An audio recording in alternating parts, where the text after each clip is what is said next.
Sawmill operation, cutting some beautiful timbers. We have more show during the day than we do in the evening.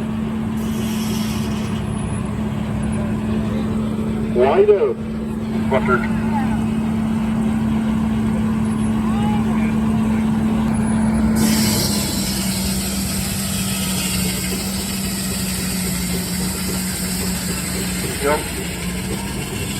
You'll notice this board's a lot thicker. It just depends on what they're cutting for, the thickness that they cut. We have cut fireplace mantles in the past.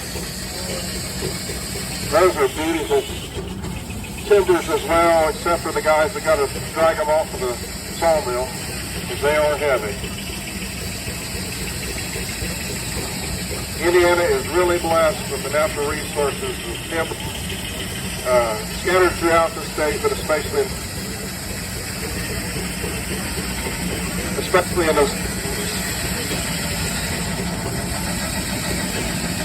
I want to hear the body when that falls down.